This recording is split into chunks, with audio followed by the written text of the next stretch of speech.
Welcome to the Rewards Master.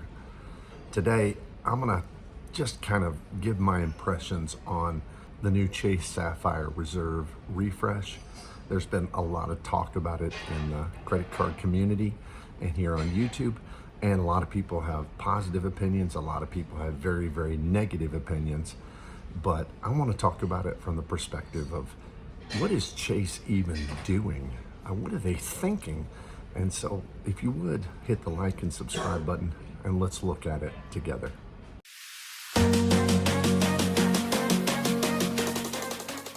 The Chase Sapphire Reserve refresh is, in my opinion, it's just crazy because I don't know who they're trying to target here unless they're literally just trying to steal American Express Platinum customers.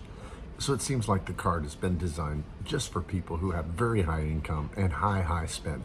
And I guess I kind of get that because as a business, they would rather the person who puts $75,000 on their card, which they're trying to incentivize now, than the person who just puts, $300 or $400 a month on the card because they make a lot of money on their swipe fees. So from their perspective, I guess it makes sense. The question is, are they going to have a large enough target audience? So for me, this card is not going to work. And let me say, I don't mind big annual fees. Okay, it's $800 a year. A lot of people are critical of that, but to me, that doesn't really make any difference at all. I'm willing to pay big annual fees. I pay big annual fees on my Delta Reserve card, on my American Airlines Executive card. I pay it on my Citi Prestige card every single year, and I don't mind at all because I get more than my value back. But I also don't mind to have big coupon book type credits because I'm the kind of person that I get them all. If I'm going to get credits on a card, I'm going to find a way to do it, and I'm going to use a spreadsheet and work on it. And so I don't even mind that it's a coupon book. What I mind is it's like a useless coupon book, at least for me, because when it comes to this card, things like that new edit credit, when I first heard about that, I was like, oh, pretty cool. You're going to get $500 a year with hotels. And I pay for a lot of hotels anyway. Usually I use the American Airlines portal for hotels. But now I thought, well, I could perhaps use that. $500, that's a pretty good credit that offsets, especially with that $300 easy to use travel credit that continues on the card.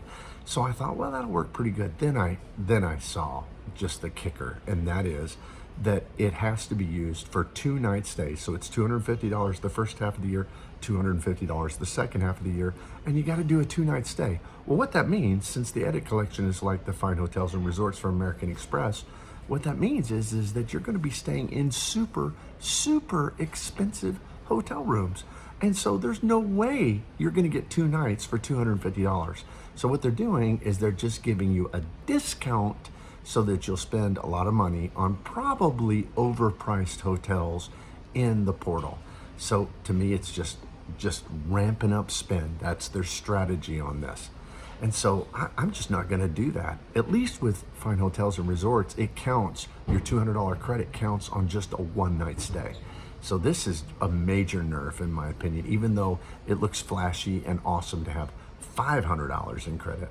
Yeah, breaking it up into 2 pieces and then also requiring a 2-night stay each time, that was sneaky. That was sneaky on their part. And it's just not going to work for me. I'm just not going to do that. And then it had some other credits, the StubHub, I would use that one. I would use the $300 credit for, that's just easy to get back for their travel credit that they've always had and they're continuing on. But that only gives me $600. There are some ride share. There's just a whole bunch. Instacart, I've never used that ever in my life, but I guess I could maybe get some value from it.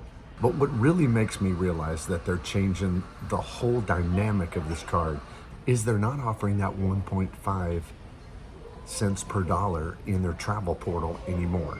Used to, people would use this card for their domestic flights to be able to get good value because, like with Delta miles, you get 1.2 cents per dollar. And with United, it's like 1.3. Now, American's a little better and Alaska's a little better, but still, that was a solid redemption for economy flights. Now they've stripped that away. They're only going to give you 1 cent per point in the portal.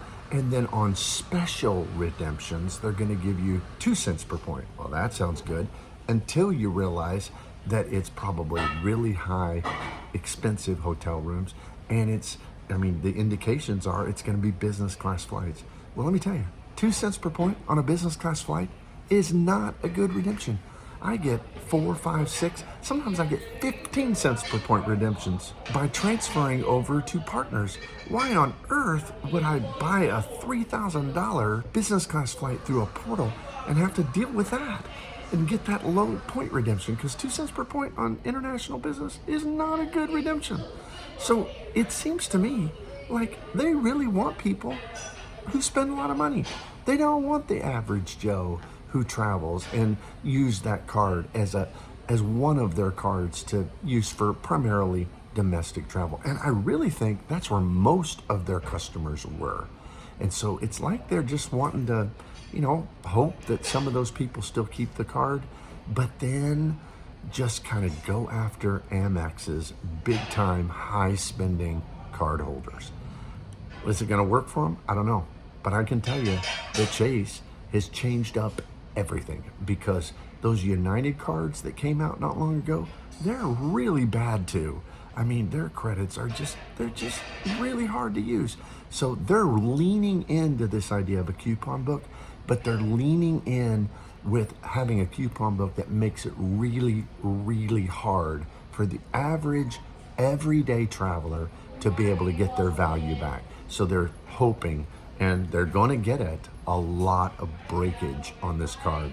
So for me, there is absolutely no way that I'm going to get this card. I was kind of excited to see it come out because I thought, well, I'm the kind of guy, I don't mind annual fees. I don't mind coupon books if they're good ones. And so I can do my spreadsheet and get my money back and even more.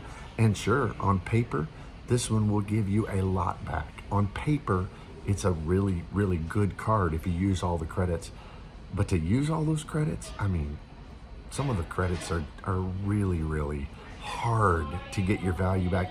And you gotta spend a lot of money to get some money back. So for me, there's just no way that that's gonna work. And I'm curious what Chase is gonna do with their other cards. Are they gonna nerf the Chase Sapphire Preferred? Is it gonna lose that 1.25 cents per point in the portal, or is it not? Well, if I had to guess, it is. If I had to guess, they're just shifting a complete paradigm change as far as what they're wanting to accomplish and what kind of customers they're wanting to draw in. So are they willing to trade 10 regular common people customers for one, whale, high roller, big spender? It seems kind of like they are. Well, we'll see how it works out for them. They're a big enough bank, they'll survive it either way, and they'll just readjust if they have to. But it'll be curious how it all works out. But as for me, I'm really not looking at Chase cards. And so that means that's kind of freedom, because now 524, who cares? That doesn't matter. So tell me what you think down in the comments below. If you would like and subscribe to the video. And if you're interested, we have a channel membership. It's growing. It's $2.99 a month. You can cancel anytime. I have special release videos just for channel members. I release my other videos early, oftentimes for channel members. And I also have a Discord channel for our channel members. So look into that. You can cancel anytime, $2.99 a month, no commitment. Hit the like and subscribe button. We'll see you here next time.